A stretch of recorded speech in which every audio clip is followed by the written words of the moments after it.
The offshore oil-producing countries in the region and areas spreading across the Gulf of Guinea to the Cape in South Africa is one of the most important sea routes in the world, accounting for more than 3,000 ships passing annually with an estimated 140 million tons of oil.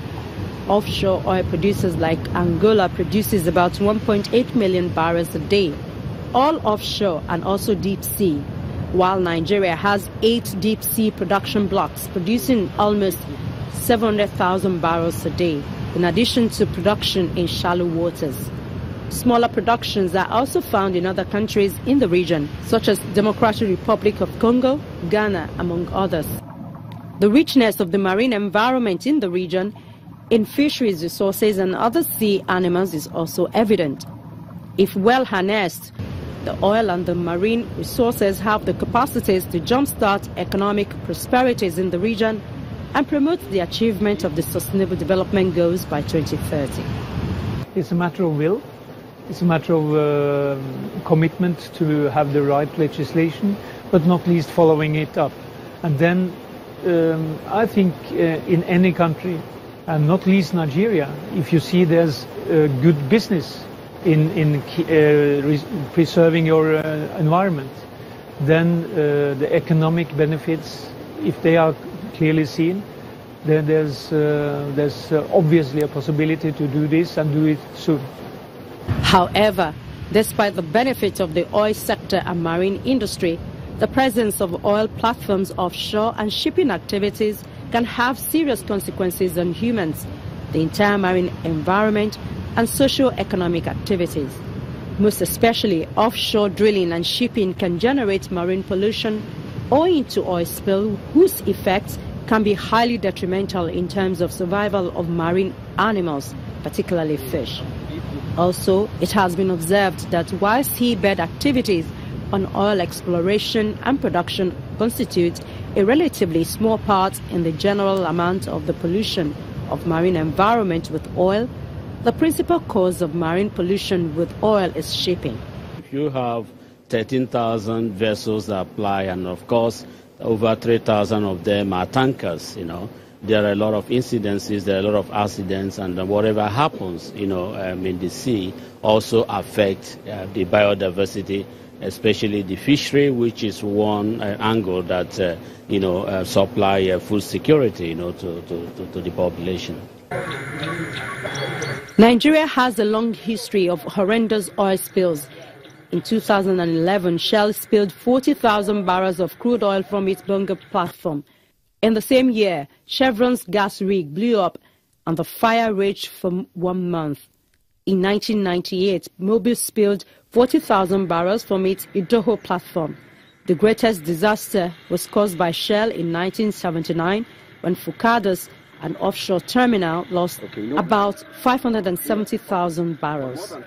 Well, there are a number of activities trying to clean up the delta, which is a long haul. It will take a lot of money, take a lot of resources, a lot of courage to do this. That's why it's so important to prevent this from happening offshore. I mean, now it's the sea is there. You haven't had the big accidents yet, so preventing the same thing which is happening onshore, offshore, is one of the objectives. Then, obviously, because people live mainly onshore, it's very important to continue the cleanup of the delta. We are strongly supporting the UN Environmental Organization, UNEP, in their efforts to support Nigeria in doing this. The oil companies are chipping in with money as well. But then you have to also get it right. I mean, there's been a lot of talk about it, but now it's time to do the real cleanup, because you haven't really seen a change for people in the delta yet.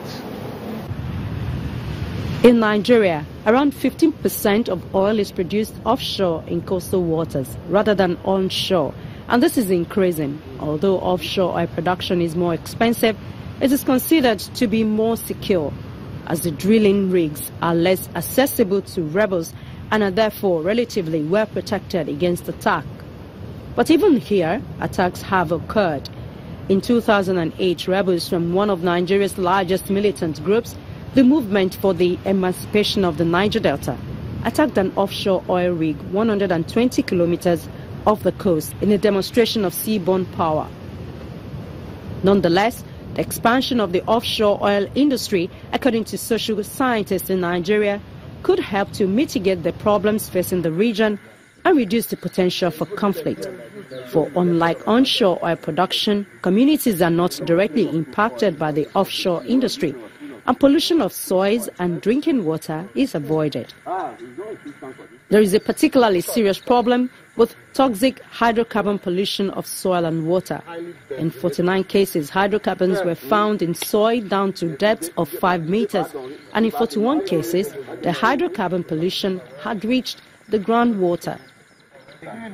Furthermore, fishing has declined sharply in the region as fish stocks have decreased, presumably because of the pollution. With the oil spills comes the challenge of cleanup. Experts are also frowning at the indiscriminate use of chemicals during the exercise. They ask for caution. Now, oil itself is a toxic compound because of the polyaromatic hydrocarbon. So when you apply a dispersant, which also is a chemical, you are aggravating the negative impact on the environment, especially on the fisheries. The dispersant actually, what does it do? It disperses the oil. It breaks the oil into smaller globulates. And these smaller globulates are now, giving that efficiency to descend, to sink into the bottom of the seabed, what we call sedimentation. Now, by sinking into the seabed, it makes it very easy for the dermal organism at the seabed to consume this globulate. And by so doing, ingesting it affects the entire system of the fish or the animal. And so by so doing, it changes the morphology. It links up to the food chain. Of course, other animals might eat them.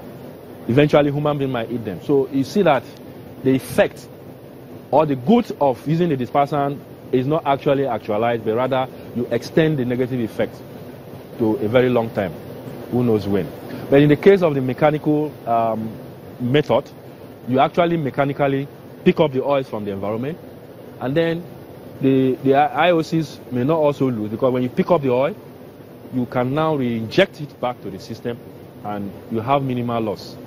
Experts say it is crucial to understanding how marine activities affect and impact the oceans and coasts, and to developing effective management protocols to protect the oceans, coasts, and their resources for future generations.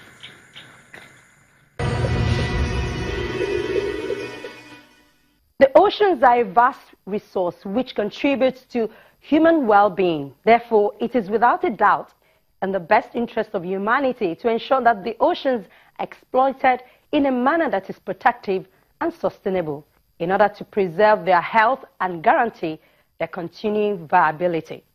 That's our program for the day. Thank you for staying tuned.